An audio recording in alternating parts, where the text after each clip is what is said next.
ജീവൻ രേഖയിലേക്ക് സ്വാഗതം. കുഞ്ഞുങ്ങളുടെ പോഷകാഹാരത്തെപ്പറ്റി എപ്പോഴും അമ്മമാർക്ക് സംശയമായിരിക്കും. എപ്പോഴും ഉള്ള സംശയം കുഞ്ഞിന് ഞാൻ കൊടുത്തത് മതിയായോ എന്നുള്ളതാണ്. അപ്പോൾ കുട്ടികൾക്ക് വേണ്ട ആഹാരത്തെപ്പറ്റിയും ഏതാണ് ശരിയായ ആഹാര രീതി എന്നും നമുക്ക് ഡോക്ടർ സബിതയോട് ചോദിക്കാം. ഡോക്ടർ സബിത സൺറൈസ് ഹോസ്പിറ്റലിലെ കൺസൾട്ടന്റ് പീഡിയാട്രീഷ്യനാണ്. Doctor welcome. അപ്പം എനിക്ക് തോന്നുന്നു ഏറ്റവും കൂടുതൽ സംശയം വരുന്നൊരു ടോപ്പിക്കാണ് ഈ ആഹാര രീതി. കുട്ടികൾക്ക് കൊടുത്തത് മതിയായോ, ഇല്ലെങ്കിൽ അത് കറക്റ്റായിട്ടുള്ള ഒരു പോഷണമാണോ എന്നുള്ള പല ഇതും. ഇപ്പം നമുക്ക് ജനിക്കുന്ന കുഞ്ഞുങ്ങളെ വെച്ചങ്ങ് തുടങ്ങാൻ തോന്നും. ജനിക്കുമ്പോൾ തൊട്ട് അമ്മമാർക്ക് എന്നും മനസ്സിലുള്ള ഒരു വിഷയമാണ്. അതെ, ആവശ്യത്തിന് കൂട്ടുന്നുണ്ടോ, കുഞ്ഞിനൊന്നും പറയാൻ പറ്റുന്നില്ല, എപ്പോഴും ചോദിക്കും മതിയാവുന്നുണ്ടോ കുഞ്ഞിനുള്ളത്. ഇത് അറിയാനുള്ള ഏക മാർഗം വെയിറ്റ് ഗെയിൻ ആണ്. സാധാരണ ജനിക്കുമ്പോൾ ഒന്ന് വെയിറ്റ് കുറയും, എന്നാലും ഒരു 10 ദിവസം ആകുമ്പോഴത്തേക്കും ജനിച്ച തൂക്കം തിരികെ എത്തണം. അത് കഴിഞ്ഞാൽ ദിവസത്തിൽ ഒരു 30 ഗ്രാം വെച്ച് കൂടുകയും വേണം.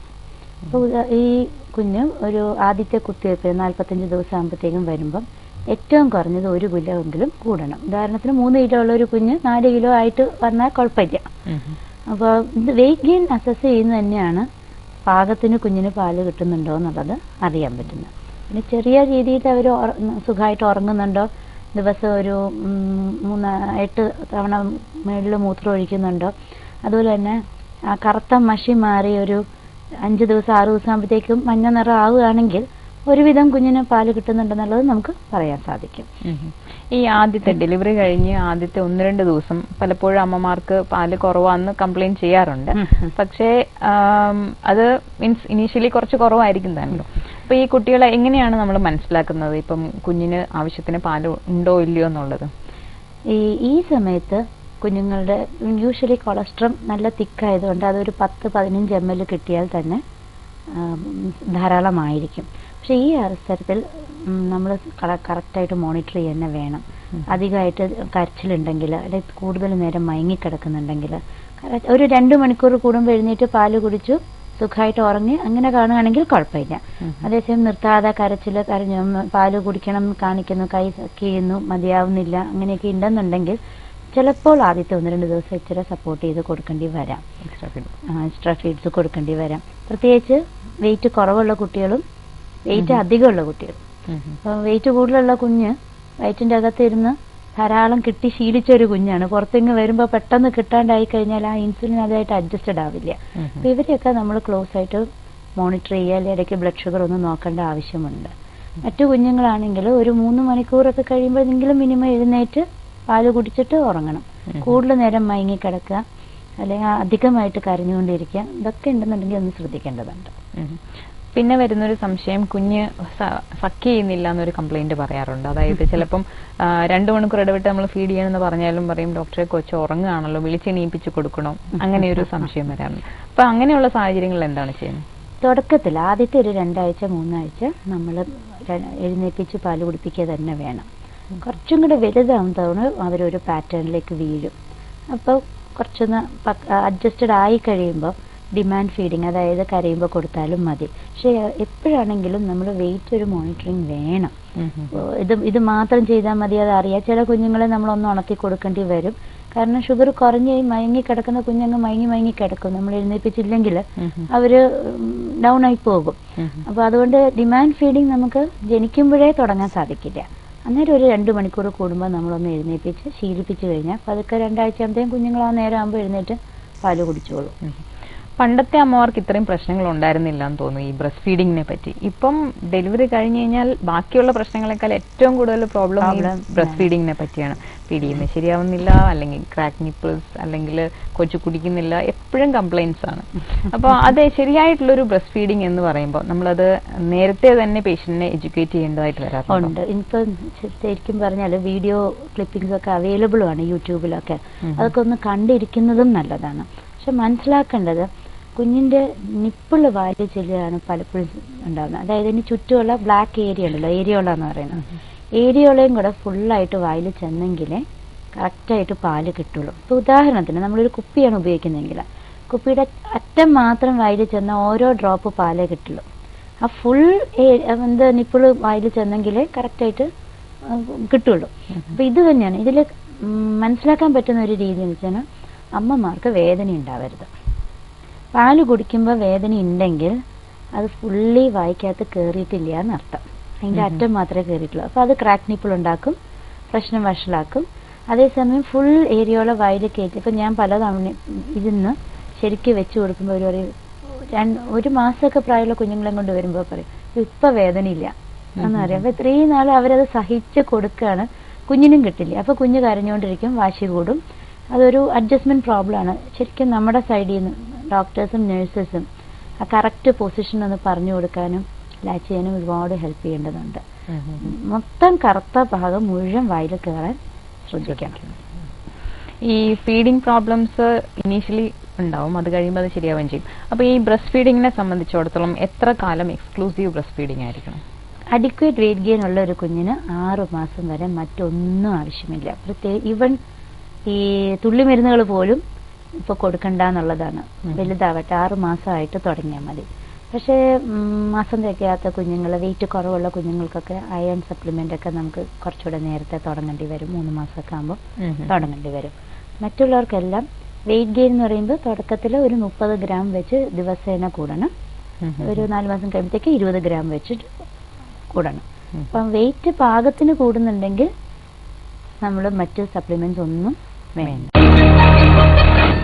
6 മാസം കഴിഞ്ഞിട്ട് ഇപ്പം ഒരു ദിവസം തന്നെ, അതും ഫീഡിങ്ങിന്റെ ടൈം ഒരു പ്രധാനമാണ്. ചിലർ ഒരു ഹാഫ് ആൻ അവർ ടു 1 അവർ വരെ ഇങ്ങനെ ഫീഡ് ചെയ്തുകൊണ്ടിരിക്കും. ചിലരാണെങ്കിൽ ഒരു 10 മിനിറ്റ്സ്, ഒരു ബ്രസ്റ്റിൽ ഒരു 5 മിനിറ്റ്സ് ഫീഡ് ചെയ്തിട്ട് അടുത്തയിലേക്ക് പോകും. അപ്പൊ അതെങ്ങനെയാണ് ശരിക്കും? ബിക്കോസ് ഒരു ബ്രസ്റ്റിൽ തന്നെ കംപ്ലീറ്റ് ആയിട്ട് ഫീഡ് ചെയ്യണം, അതിനുശേഷം ഇപ്പോൾ അതിന്റെ പ്രയോജനം എന്താണ്? അതായത് ഈ ആദ്യം വരുന്ന പാല്, ഒരു പ്രാവശ്യം കുഞ്ഞ് സക്ക് ചെയ്ത് തുടങ്ങുമ്പോൾ ആദ്യം വരുന്ന പാല് വളരെ ഡൈല്യൂട്ടാണ്. അതേസമയം അവസാന ഹൈൻഡ് മിൽക്ക് നല്ല കൊഴുപ്പുള്ള പാലാണ്. അപ്പോൾ അത് ഫുള്ളി കുടിച്ചിട്ട് പോയില്ലെങ്കിൽ നമ്മൾ എപ്പോഴും ഈ ഡൈല്യൂട്ട് പാല് മാത്രമായിരിക്കും കുഞ്ഞിന് കിട്ടിക്കൊണ്ടിരിക്കുന്നത്. അത് വെയിറ്റ് ഗെയിനെ അഫക്റ്റ് ചെയ്യും. അപ്പം മാത്രമല്ല പാല് കൂടി വരാം. ഇപ്പോൾ ജനിക്കുമ്പോൾ 3 കിലോ ഉള്ള കുഞ്ഞിന് 5 മാസം ആകുമ്പോൾ 6 കിലോ ആകുമ്പോഴും പാല് കൂടുന്നത് ഈ എംറ്റി വരുന്നതനുസരിച്ചിട്ടാണ്. മുഴുവൻ എംറ്റി ചെയ്യുമ്പം ബ്രെയിൻ അത് മനസ്സിലാക്കും, മതിയായിട്ടില്ല, കൂടുതൽ പ്രൊഡ്യൂസ് ചെയ്യും. അപ്പോൾ ബാക്കി അവിടെ ഇരുന്നാൽ അത് കൂടില്ല, ആ പ്രൊഡക്ഷനിൽ കുറവ് വരും. അപ്പം അത് ശ്രദ്ധിക്കേണ്ട ഒരു കാര്യമാണ്. ഫുള്ളി എത്ര മിനിറ്റ് എന്നുള്ള നല്ലൊരു ലാച്ച് ആണെങ്കിൽ, നമ്മൾ കുറച്ച് മുമ്പ് പറഞ്ഞ പോലെ നല്ലൊരു ലാച്ച് ആണെന്നുണ്ടെങ്കിൽ ഒരു 7 തൊട്ട് 10 മിനിറ്റ് ഒരു സൈഡ് കുടിപ്പിച്ചിട്ട് മറ്റേ സൈഡ് കുടിപ്പിച്ച് പോകാൻ പറ്റും. അരമണിക്കൂർ കുടിച്ചിട്ടും വയറ് നിറയുന്നില്ലെങ്കിൽ അവിടെ ലാച്ചിങ് പ്രോബ്ലം കാണും, പാല് തികയാത്ത പ്രശ്നമുണ്ടാവും. കറക്റ്റായിട്ട് ലാച്ച് ചെയ്യാത്തപ്പോൾ കിട്ടുന്നില്ല, കുഞ്ഞ് സക്കിയുണ്ട്, ഓരോ തുള്ളിയായിരിക്കും കിട്ടുന്നത്. അത് ശ്രദ്ധിക്കേണ്ട. ഇപ്പം ചില കുട്ടികൾക്ക് ബ്രസ്റ്റ് ഫീഡിങ് പക്ഷെ പറ്റാതെ വരാറുണ്ട്. ചില സാഹചര്യത്തിൽ എന്ത് മരുന്ന് അമ്മയ്ക്ക് കൊടുത്താലും എത്ര എന്ത് ചെയ്താലും ബ്രസ്റ്റ് മിൽക്ക് അത്രയും ആവശ്യത്തിന് വരാറില്ല.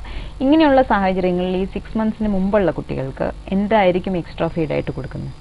അപ്പോൾ നമ്മൾ യൂഷ്വലി പൊടിപ്പാൽ തന്നെയാണ് സ്റ്റാർട്ട് ചെയ്യുന്നത്. കറക്റ്റ് പ്രൊപ്പോർഷനിൽ 30 മില്ലിയിൽ ഒരു സ്കൂപ്പ്. ഇപ്പോൾ ഒരു കമ്പനിക്ക് മറ്റൊരു കമ്പനിയിൽ നിന്ന് വലിയൊരു അഡ്വാൻറ്റേജ് ആയിട്ട് പറയാൻ ഇല്ല.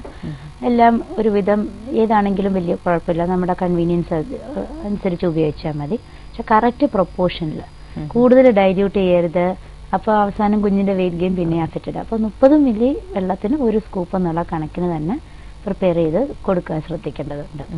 അതുപോലെ തന്നെ ചില കുട്ടികൾക്ക് അഡിക്വേറ്റ് വെയിറ്റ് ഗെയിൻ ഉണ്ട്, പക്ഷേ ആ കുട്ടികൾ പിന്നെയും വിശന്ന് കരയുന്നു. അതൊരു സ്ഥിരം പരാതിയാണ്. അമ്മമാരെപ്പോഴും പറയും എപ്പോഴും കരച്ചില്ല, കുറച്ച് കുറുക്ക് തുടങ്ങിക്കോട്ടെ, 50 ദിവസമൊക്കെ ആകുമ്പോൾ കുറുക്ക് തുടങ്ങട്ടെ എന്ന് ചോദിക്കാറുണ്ട് ചിലപ്പോൾ.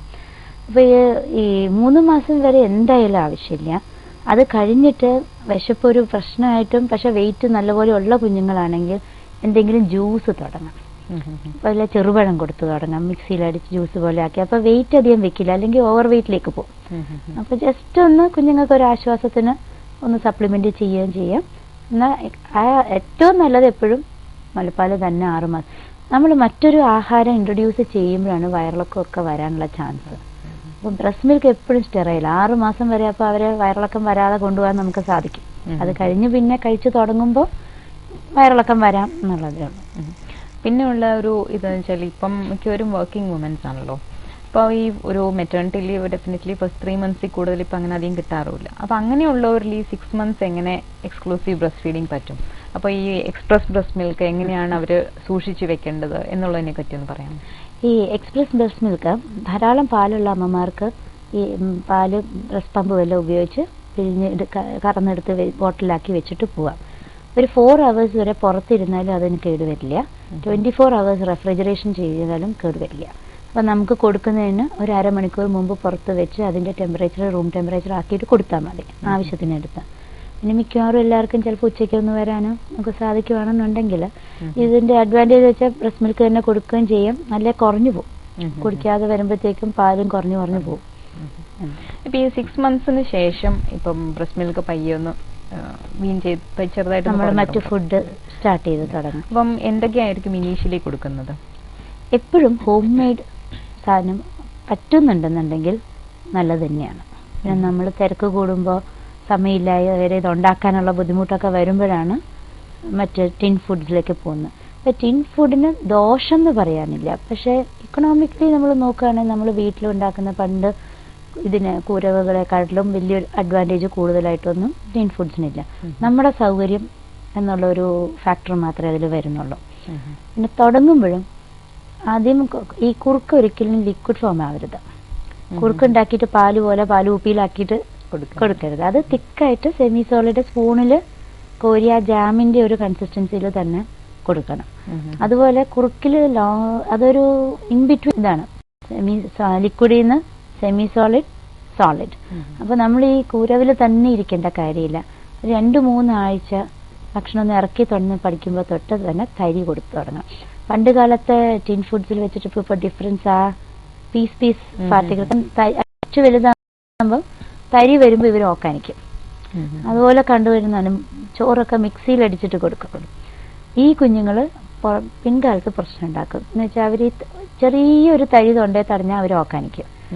സ്കൂളിൽ പോയി തുടങ്ങുമ്പോഴാണ് നമ്മൾ ബുദ്ധിമുട്ട് കാണുന്നത്. അവര് ബാക്കി കുട്ടികൾ പോയി ഇവർ അരച്ചിരിക്കും, ക്വാണ്ടിറ്റി കുറയും. അപ്പൊ ആദ്യം ഇത്തിരി ഓക്കാനിച്ചാലും കുഴപ്പമില്ല. കട്ടിയുള്ള ആഹാരം കൊടുത്ത് ശീലിപ്പിക്കണം. നമ്മൾ ആ തരി കഴിക്കാൻ ശീലിക്കണം. തുടക്കത്തിൽ ലിക്വിഡിൽ നിന്ന് സെമി സോളിഡ് വരുമ്പം ആ പരിചയമില്ലല്ലോ, പാല് വലിച്ചു കുടിക്കുന്ന ഒരു ശീലത്തിൽ കഴിക്കുക പലപ്പോഴും പുറത്തേക്ക് വായിന്ന്. അപ്പൊ ഇവര് പറയും ഇത് തുപ്പിക്കളയുന്നു. അത് മനഃപൂർവ്വം ചെയ്യുന്നില്ല. കുഞ്ഞിന് ആഗ്രഹം ഉണ്ടെങ്കിലും ആ സക്കിങ് മൂവ്മെന്റ് പോലെ ചെയ്യുമ്പോൾ ഈ ഫുഡ് പുറത്തേക്കാണ് വരിക. അവരതൊന്ന് മാറി കഴിച്ചു തുടങ്ങാൻ കുറച്ച് അഡ്ജസ്റ്റ്മെന്റ് പീരീഡ് നമ്മൾ കൊടുക്കണം. അപ്പൊ ഇന്നൊരു ആഹാരം കൊടുത്തു, ഇഷ്ടപ്പെട്ടില്ല, ഫോഴ്സ് ചെയ്യണ്ട, അടുത്ത ദിവസം ഒന്നുകൂടെ കൊടുക്കുക. കുറച്ച് ദിവസം ആകുമ്പോൾ അവരത് കഴിച്ചു തുടങ്ങിക്കോളും. അപ്പൊ ഇതെല്ലാം ഉണ്ട്. അതുപോലെ രുചി പഠിക്കാൻ ഏറ്റവും നല്ല മാർഗമാണ്. ഞങ്ങളുടെ പ്രൊഫസർ കൊണ്ട് പറയായിരുന്നത് തന്നെ, കുഞ്ഞെന്ത് കൈ കിട്ടിയാലും വായിൽ കൊണ്ടുപോകും. പിന്നെ നിങ്ങൾ എന്തിനേ ഈ ബുദ്ധിമുട്ടിന് ഇത് കൊടുത്തു പഠിപ്പിക്കാൻ. കറികളൊക്കെ ആണെങ്കിലും എരിവ് കൊടുക്കാൻ എല്ലാവർക്കും മടിയാണ്. 1 വയസ്സ് വരെ കൊടുത്താൽ അങ്ങനെ. പക്ഷെ ഈ 6 മാസത്തിന് 1 വയസ്സിനിടയ്ക്ക് പഠിച്ചെങ്കിലേ അവർ കഴിക്കുള്ളൂ. പിന്നെ ആ ശീലം വീഴണം. അപ്പൊ കൈ ഒന്ന് കറികളിൽ എന്തെങ്കിലും മുക്കി വിട്ടാല് കുഞ്ഞു തന്നെ വായി വെക്കും, ടേസ്റ്റ് കിട്ടും. അപ്പൊ നമ്മള് അതേസമയം 2 കൈയും പിടിച്ചിട്ട് ഒരു സ്പൂൺ കൊണ്ട് ഒന്നാൾ തിരിഞ്ഞിരിക്കും. ഇത് യൂസ് ചെയ്യണം. ഓട്ടോമാറ്റിക് റിഫ്ലെക്സ്, കൈ പറക്കിയെടുത്ത് വായി വെക്കുന്നത് യൂസ് ചെയ്ത് നമ്മുടെ ഒരു മോണിറ്ററിങ്ങിൽ അവരെ കഴിപ്പിക്കുകയാണെന്നുണ്ടെങ്കിൽ കുറച്ചും കൂടി ഈസിയർ ആവും. ഇതൊരു വഴക്കില്ലാണ്ട് കഴിപ്പിക്കാൻ സാധിക്കും. ഡോക്ടർ സബിത പറഞ്ഞ എന്തായാലും വളരെ നല്ലൊരു മെത്തേഡാണ്. ആരും അറിച്ച് ചിന്തിച്ചില്ല ഇങ്ങനെ ചെയ്യും. നിങ്ങൾ പഠിക്കുമ്പോൾ തന്നെ ഞങ്ങളുടെ പ്രൊഫസർ അത് പറയായിരുന്നു. അത് എന്ത് കിട്ടിയാലും അവരത് വായിലൊന്ന് രുചിച്ച് നോക്കും. ഒരു കഷ്ണം ഇഡ്ഡലി കൊടുക്കും, കുറച്ച് ചോറ് കയ്യിൽ കൊടുക്കും, ഒരു ബിസ്ക്കറ്റ് കയ്യിൽ കൊടുക്കും, അവരൊന്ന് രുചിക്കട്ടെ പറയും. ഇപ്പൊ ഈ 6 months അല്ലെങ്കിൽ 8 months അപ്പൊ എപ്പോഴാണ് ഈ ഇപ്പം കുറുക്കുകളുടെ കാര്യം പറഞ്ഞു, പിന്നെ ചോറ് അതല്ലെങ്കിൽ മീൻ അങ്ങനെയുള്ളതൊക്കെ എപ്പോഴാണ് കൊടുത്തു തുടങ്ങണം? ശരിക്കും പശുവും പാലും മുട്ടയും മാത്രം 1 വയസ്സ് വരെ കൊടുക്കണ്ട എന്ന് നമ്മൾ പറയുന്നുണ്ട്. കാരണം വെച്ചാൽ ഈ അലർജിക് ടെൻഡൻസീസ്, ആസ്മാറ്റിക്, സ്കിന്നിന്റെ എക്സീമ ഇതൊക്കെ വരാൻ സാധ്യത കൂടുന്നുണ്ട്. ഈ പാലും 1 വയസ്സ് കഴിഞ്ഞിട്ട് ഇൻട്രൊഡ്യൂസ് ചെയ്താൽ മതി. ഉദ്ദേശം എന്താണെന്ന് വെച്ചാൽ ആനിമൽ പ്രോട്ടീൻ നേരത്തെ ഇൻട്രൊഡ്യൂസ് ചെയ്യേണ്ട എന്നുള്ള കോൺസെപ്റ്റാണ്. ബാക്കി ഫുഡൊക്കെ കൊടുക്കാം. പക്ഷെ ഇപ്പോൾ ജനറലി ഞാൻ പറയാറുള്ള ഒരു കാര്യം, നോൺ വെജ് മൊത്തം 1 വയസ്സ് കഴിഞ്ഞിട്ട് മതി എന്ന് പറയാറുണ്ട്. നോൺ വെജേ കഴിക്കുള്ളൂ. വെജിറ്റേറിയൻ കഴിക്കാത്ത കുട്ടികളാണ് ഇപ്പോൾ കൂടുതലും. അപ്പോൾ വെജിറ്റേറിയൻ ഒന്ന് ശീലമായിക്കോട്ടെ, കറികളും എല്ലാം കഴിച്ച് ശീലിച്ചതിന് ശേഷം മാത്രം മറ്റത് കൊടുത്തു തുടങ്ങട്ടെ എന്നുള്ള ഇതിന്. അപ്പോൾ 1 year കഴിഞ്ഞിട്ട് നോൺ വെജ് കഴിക്കാനാണ് പറയുക. പക്ഷെ കുറച്ച് നേരത്തെ തുടങ്ങിയെന്ന് പറഞ്ഞാൽ കുഴപ്പമൊന്നുമില്ല. ഇപ്പം പിന്നെ 1 വയസ്സ് കഴിഞ്ഞിട്ടുള്ള കുട്ടികൾക്ക് ഇപ്പം സാധാരണ ആൾക്കാർ കഴിക്കുന്ന ഭക്ഷണങ്ങളൊക്കെ കഴിച്ചു തുടങ്ങാൻ പറ്റും. 1 വയസ്സിൽ നമ്മുടെ ടാർഗറ്റ് എന്ന് പറയുന്നത് ഫാമിലി പോട്ട് ഷെയറിങ്. അതിന്റെ അർത്ഥം സ്പെഷ്യലായിട്ട് ഫുഡ് ഒന്നും വീട്ടിൽ ഉണ്ടാക്കണ്ട. അപ്പൊ കറക്റ്റായിട്ട് നമ്മൾ പറയുകയാണെങ്കിൽ ഒരു സെഡൻറ്ററി ലൈഫ്, നമ്മുടെ ഒക്കെ മാതിരിയുള്ള ഒരു ലൈഫ് ഉള്ള ഒരു അമ്മ കഴിക്കുന്ന ആഹാരത്തിന്റെ പകുതി ക്വാണ്ടിറ്റി ഒരു വയസ്സിൽ കുട്ടി കഴിക്കണം. അതുകൊണ്ട് പലർക്കും സംശയമുണ്ട് ഇത്രയും കഴിക്കുമോ കുഞ്ഞെന്നുള്ളതാണ്. കാരണം അവർക്ക് ഗ്രോയിങ് ആണ്, ആക്ടിവിറ്റി അത്രയുണ്ട്. അപ്പോൾ ഒരു 1000 കലോറി 1100 കലോറി വേണം, നമ്മൾക്ക് 2200 കലോറി. അപ്പൊ റഫ്ലി നമുക്ക് മനസ്സിലാക്കുകയാണെങ്കിൽ പകുതി അമ്മ കഴിക്കുന്നതിന്റെ പകുതി എത്തണം. വീട്ടിലുള്ള ആഹാരം എന്താണോ അതിന്റെ ഒരു പങ്ക് കഴിപ്പിച്ച് ശീലിപ്പിക്കണം. ഒരു 2 വയസ്സാകുമ്പോഴും കുറുക്ക് കഴിക്കുന്ന കുട്ടിയല്ല വേണ്ടത്. രാവിലെ ദോശ, ഇഡ്ഡലി ഇതൊക്കെ കൊടുക്കാം. ഇപ്പോഴും ചോദിക്കാമോ, ഒട്ടും വിശ്വാസമില്ല അത് കൊടുക്കാം എന്നുള്ളത്. നമ്മുടെ മോണിറ്ററിങ് വേണമെന്നുള്ളൂ. എല്ലാം തൊണ്ടയിലോ വല്ലതും കുത്തിക്കയറ്റാ പതുക്കെ ഗ്രാജുവലായിട്ട് കഴിക്കാൻ നമ്മളൊന്ന് മോണിറ്റർ ചെയ്ത് കൊടുക്കും. ഈ സ്കൂളിൽ പോകുന്ന കുട്ടികളെ സംബന്ധിച്ചിടത്തോളം വലിയൊരു പ്രശ്നം അവരെ കഴിപ്പിക്കുക എന്നുള്ളത്. രാവിലെ ഓടിപ്പിടിച്ച് എന്തെങ്കിലും ഒന്ന് പാലോ എന്തെങ്കിലും ഡോക്ടർ പറഞ്ഞാൽ എന്തെങ്കിലും ഹെൽത്ത് ഡ്രിങ്ക് ഇട്ട് കൊടുക്കുമായിരിക്കും. പിന്നെ ഉച്ചയ്ക്ക് ടിഫിൻ മീൻസ് ലഞ്ച് ബോക്സിൽ എന്ത് കൊടുത്തുള്ളൂ എന്നുള്ളതൊരു കൺഫ്യൂഷൻ ആയിരിക്കും. അപ്പൊ ഇങ്ങനെയുള്ള കുട്ടികളിൽ എന്താണ് ശ്രദ്ധിക്കേണ്ടത്? അതായത് നമ്മൾ എന്ത് തരത്തിലുള്ള ആഹാരങ്ങളായിരിക്കും ഇവരെ, ഡെഫിനറ്റ്ലി ഒരു മിക്സ്ഡ് ഡയറ്റ് ആണ്, പക്ഷെ എങ്കിലും എന്തൊക്കെയായിരിക്കും ശ്രദ്ധിക്കേണ്ടത്? ഇപ്പൊ ചോറ് കഴിക്കുന്നില്ല എന്ന് പറയും. ഇപ്പൊ അരി ഏത് രൂപത്തിൽ ചെന്നാലും നമുക്ക് മതി. ദോശയായിട്ടോ ഇഡ്ഡലി ആയിട്ടോ പുട്ടായിട്ടോ. അപ്പൊ കുഞ്ഞിന് ഇഷ്ടമുള്ള ഒരു രൂപത്തിലാക്കി കൊടുക്കുന്നതിന് കുഴപ്പമില്ല, അളവാണ് കൂടുതൽ. ഇപ്പൊ രാവിലെ ദോശ ഇപ്പൊ ഇഡ്ഡലി ഒരെണ്ണം കഴിക്കുന്നതിലും നല്ലതാണ് ദോശ ഇച്ചിരി നെയ്യും കൂടെ ചേർത്ത് കൊടുക്കുകയാണെങ്കിൽ. അതൊരു മസാല ദോശയാക്കി കൊടുത്താൽ കുറച്ചും കൂടെ കലോറി കിട്ടും. അപ്പൊ ഇങ്ങനെ അവർക്ക് ഇഷ്ടമുള്ള രൂപത്തിൽ കുറച്ച് മാറ്റി കൊടുക്കാൻ സാധിക്കുകയാണെങ്കിൽ അത് നല്ലതായിരിക്കും. നമ്മുടെ പഴയ കാലത്തെ നാടൻ പലഹാരങ്ങളെല്ലാം തന്നെ നല്ലതാ. നമ്മൾ പുണ്യപ്പം ആണെങ്കിലും ഉഴുന്നുവടയാണെങ്കിലും പരിപ്പുകൾ, ഇതൊക്കെ ഉഴുന്നും പരിപ്പും അങ്ങനത്തെ ആഹാരങ്ങളായതുകൊണ്ടേ സുഹിയനൊക്കെ. അപ്പൊ ഈ വെയിറ്റ് കുറഞ്ഞിട്ടുള്ള കുട്ടികൾക്ക് വെയിറ്റ് വെക്കാനും ഇത് നല്ലതാണ്, വളരെ നല്ല കാര്യമാണ്. അതേസമയം നമ്മളിപ്പം ബേക്കറിയിൽ നിന്നുള്ള ഐറ്റംസ് കൊടുക്കുന്ന കുറച്ചും കൂടെ ഹെൽത്തിയറും ആയിരിക്കും ഇങ്ങനത്തെ ഫുഡ് ഐറ്റംസ് കൊടുക്കുന്നത്. പിന്നെ വെയിറ്റ് കുറവുള്ള കുട്ടികൾക്ക് ചെയ്യാവുന്ന കുറച്ച് കാര്യങ്ങളുണ്ട്. ഇപ്പൊ ഈ പറഞ്ഞ കേസരി, റവ നെയ്യിൽ വറുത്തിട്ട് ഉണ്ടാക്കുന്ന ഏത്തയ്ക്കാപ്പം. കാരണം നല്ല പഴുത്ത ഏത്തപ്പഴമൊക്കെയാണ് എണ്ണയും കുറച്ച് കിട്ടും. അപ്പൊ ഓയിൽ പേസ്റ്റ് കുറച്ച് ഇത് കൂടും. ഇതൊക്കെ കുഞ്ഞു പ്രായമായതുകൊണ്ട് കുറച്ച് ഓയിലൊക്കെ ചെന്നാലും വെയിറ്റ് കുറവാണെങ്കിൽ അവരെ ഒന്ന് പിക്കപ്പ് ചെയ്യിക്കാൻ ഹെൽപ്പ് ചെയ്യുകയും ചെയ്യും. ഒരു പ്രായം കഴിഞ്ഞു കഴിഞ്ഞാൽ ഇപ്പൊ ഒബേസിറ്റി ആണെങ്കിൽ നേരെ തിരിഞ്ഞു, എണ്ണ പാടില്ല, നെയ്യ് പാടില്ല, അങ്ങനത്തെ ഇതിലേക്ക് പോകും. പക്ഷെ വെയിറ്റ് കുറവുള്ള കുട്ടികൾക്ക് സ്വപ്പം നെയ്യ് അവിടെ കൂട്ടുക, അല്ലെങ്കിൽ ഒരു കപ്പലണ്ടി മിഠായി വളരെ നല്ലൊരു സാധനമാണ്. കാരണം അയണും കിട്ടും, കപ്പലണ്ടി ഉണ്ട്, ചീപ്പാണ്, പ്രോട്ടീൻ റിച്ച് ആണ്. അത് വളരെ ഒരു നല്ല സംഭവമാണ് ഈ കപ്പലണ്ടി മിഠായി എന്ന് പറയുന്നത്.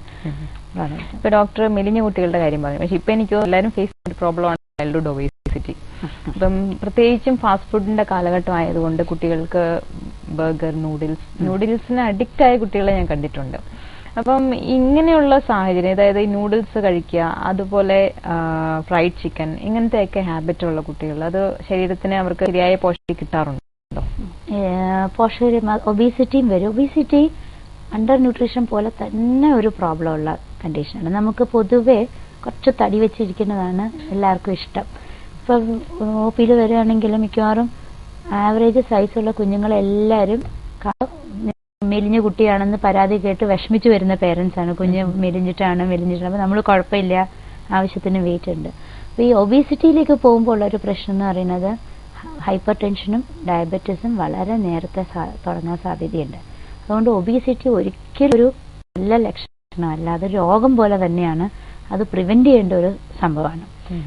ഒബീസിറ്റിക്ക് ഒരു കാര്യം, ഈ പറഞ്ഞ മാതിരിയുള്ള ഫുഡ് ടിവിയുടെ മുമ്പിലിരുന്ന് അറിയാണ്ട് കഴിച്ച് പോകുന്ന ഒരു കാലഘട്ടമാണിത്. അപ്പോൾ ഒബീസിറ്റി ഇത് ഒഴിവാക്കാം. എക്സസൈസ് കഴിയുന്നിടത്തോളം ഒരു അരമണിക്കൂർ ദിവസേന മാത്രം ടിവിയിലേക്ക് ഒതുക്കുക. ഇപ്പൊ മറ്റ് അറ്റൻഷൻ ഡെഫിസിറ്റ് പ്രോബ്ലംസും ഓട്ടിസം ഒക്കെ കൂടുന്നതിന് ഒരു പരിധി വരെ ഇതെല്ലാം ഫാക്ടറാണ്. ഈവൻ ഈ പ്രിസർവേറ്റീവ്സ് യൂസ് ചെയ്തിരിക്കുന്ന പലതും ഇതുപോലത്തെ ഓട്ടൊക്കെ കൂട്ടുന്നുണ്ടോ എന്നുള്ള കാര്യങ്ങൾ സ്റ്റഡീസ് പലതും അങ്ങനെയുണ്ട് എന്നുള്ളതൊക്കെ ഉള്ള രീതിയിൽ വന്നു തുടങ്ങിയിട്ടുണ്ട്. അപ്പൊ കഴിയുമെങ്കിൽ പ്രിസർവേറ്റീവ്സ് ഒക്കെ ഉപയോഗിക്കുക, വീട്ടിലുള്ള ഹോം മെയ്ഡ് ഫുഡിൽ തന്നെ നിൽക്കുന്നതായിരിക്കും ഏറ്റവും നല്ലത്. ന്യൂഡിൽസിലൊക്കെ അഡീഷണൽ ആയിട്ട് കോൺസ്റ്റിപ്പേഷൻ ഭയങ്കര കൂടും. ഈ ഫൈബർ തീരെ കുറവാണ്. അപ്പോൾ ഇവർക്ക് ആ ഫ്ലേവറും ടേസ്റ്റും മസാലയൊക്കെ വരുമ്പോൾ ചെറിയൊരു അഡിക്ഷൻ പോലെ ഇതെല്ലാം ഇങ്ങനെ ലേസൊക്കെ വളരെ അഡിക്റ്റഡ് ആണ് ഇപ്പോൾ പിള്ളേർ അതിനോട്. ഭയങ്കര ഗ്യാസ്ട്രൈറ്റിസ് ഉണ്ടാക്കും. ഇതിലൊക്കെ ഒരു കാര്യം നമ്മൾ വിചാരിക്കേണ്ടത്, ഒരു സാധനം കൊടുത്ത് പഠിപ്പിച്ചിട്ട് പിന്നെ അവൻ നിർത്തുന്നതിലും നല്ലത് അതങ്ങ് ശീലിപ്പിക്കാതിരിക്കുക. നാടൻ പലഹാരം കഴിച്ചോട്ടെ, നമ്മൾ കുഞ്ഞിന് ഒരെണ്ണം കൊടുത്തു, അത് വേണം കരഞ്ഞ് വിളിച്ച് അടുത്തത് വാങ്ങിച്ച് അങ്ങനെ ശീലിപ്പിക്കുന്നതിന് വരും. ചായ, കട്ടൻ ചായ കുടിക്കുന്ന ധാരാളം കുഞ്ഞുങ്ങളെ കാണും. അതും ചായ കൊടുത്തപ്പോഴാണ് അത് ശീലിച്ചത്, അത് കൊടുത്തില്ലായിരുന്നെങ്കിൽ അവരത് ശീലിക്കില്ലായിരുന്നു. അങ്ങനത്തെ കാര്യങ്ങൾ നമുക്ക് പ്രിവെന്റ് ചെയ്തിട്ട് പോകുന്നതായിരിക്കും നല്ലത്. ഇപ്പം കുട്ടികൾ ഈ ഫാസ്റ്റ് ഫുഡ് കഴിക്കുന്നതിന്റെ ഭാഗമായിട്ടാണ് തോന്നുന്നത് ഇപ്പം കൂടുതലായിട്ടും കോൺസ്റ്റിപ്പേഷനും വയറുവേദനയും ഒക്കെ വളരെ സാധാരണമായിട്ട് കാണാറുണ്ട്. അപ്പൊ അങ്ങനെയുള്ള ഇപ്പൊ ഡെയിലി ഫ്രൂട്ട്സ് കൊടുക്കണം, എന്തായിരിക്കും ഡോക്ടറിന്റെ ഉപദേശം? ഈ കോൺസ്റ്റിപ്പേഷൻ ആണ് വയറുവേദനയുടെ one of the common cause. മിക്ക പിള്ളേർക്കും ചോദിച്ചു വരുമ്പോൾ ശോചനം ശരിയല്ലെങ്കിൽ അത് ഇടയ്ക്കിടയ്ക്ക് വയറ് നോവായിട്ട് പ്രസന്റ് ചെയ്യും. ഇവർക്ക് 3 കാര്യങ്ങൾ നമുക്ക് ചെയ്യാം. ഒന്ന്, ഫ്രൂട്ട്സ് ധാരാളം, പച്ചക്കറി നാരുള്ളത്, ഇപ്പോൾ വെണ്ടയ്ക്ക, ബീൻസ്, ഇലക്കറികൾ, ഏതെങ്കിലും ഒരു ഇലക്കറി അതിൻ്റെ അകത്ത് കൊണ്ടുവരും. ഇപ്പോൾ പലപ്പോഴും പേരൻസ് പറയും എനിക്ക് ചിക്കൻ മാത്രം കൂട്ടി കഴിക്കുന്ന കുട്ടികൾ. അപ്പോൾ ഞാൻ പറയുന്നത് അങ്ങനെയാണെങ്കിൽ ഈ പച്ച ചീര അരിഞ്ഞ് നമ്മൾ എണ്ണയിൽ വഴറ്റിയിട്ട് ഗോതമ്പ്, നോർത്ത് ഇന്ത്യൻസിന് ഒരു മേത്തി പൊറോട്ട എന്ന് പറഞ്ഞൊരു സംഭവമുണ്ട്, സ്റ്റഫ് ചെയ്തിട്ട്. അപ്പോൾ ഈ ലീവ്സ് അതിൻ്റെ അകത്ത് വരും. നമ്മുടെ ഈ നാടൻ പച്ച ചീരയ്ക്കൊന്നും അരുചിയില്ല.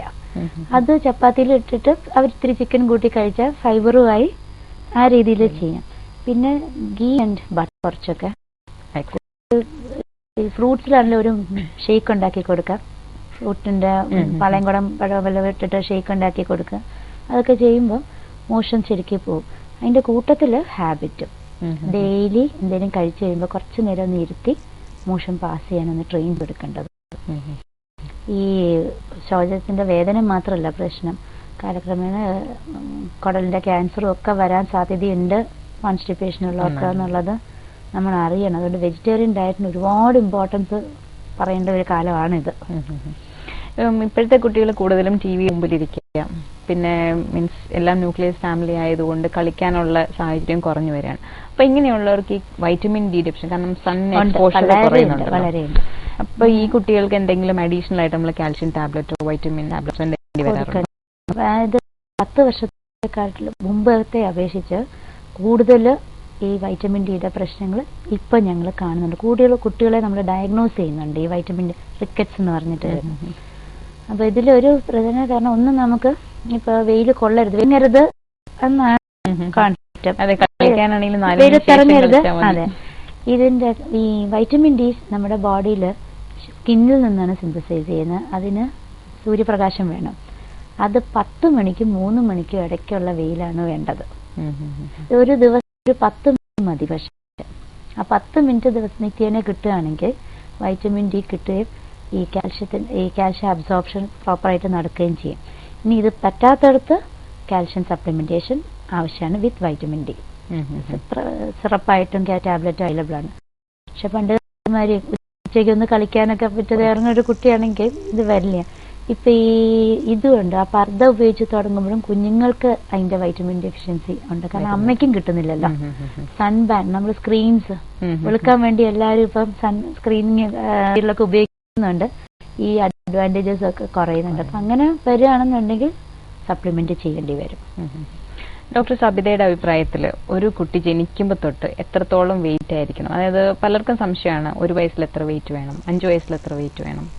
ഇപ്പോൾ പറയണം, ജനിച്ചതിൻ്റെ 2 ഇരട്ടി വെയിറ്റ് 5-ാം മാസത്തിൽ, 3 ഇരട്ടി 1 വയസ്സിൽ, 6 ഇരട്ടി 5 വയസ്സിൽ. പക്ഷെ ഈ ചെറിയ വെയിറ്റ് കുറഞ്ഞ പിള്ളേരെ നമ്മൾ വെയിറ്റ് ഉള്ള കുട്ടികളുടെ അത്ര എത്തിക്കേണ്ട കാര്യമില്ല. ഇപ്പൊ 2 കിലോ ഉള്ള ഒരു കുഞ്ഞിന് 3 കിലോ ഉള്ള കുഞ്ഞിന്റെ അത്രയും ഉണ്ടാവില്ല. ഒരു തരത്തിൽ ഒബീസിറ്റിയിലേക്ക് പോകുന്നതാണ്. ഒരു ആവറേജ് ഒരു 8 കിലോ 9 കിലോ 1 വയസ്സിൽ എത്തുകയാണെങ്കിൽ, 9 കിലോ 1 വയസ്സിൽ നല്ല വെയിറ്റ് ആണ്. 12 കിലോ ആകുമ്പോഴത്തേക്കും അത് കൂടുതലായി. അപ്പം കുട്ടികളുടെ ആഹാരത്തെ പറ്റി ഡോക്ടർ വളരെ വിശദമായിട്ട് തന്നെ പറഞ്ഞു. അപ്പോൾ ഇത്രയും പരിപാടിയിലേക്ക് വന്നതിന് വളരെ നന്ദിയുണ്ട്. Thank you.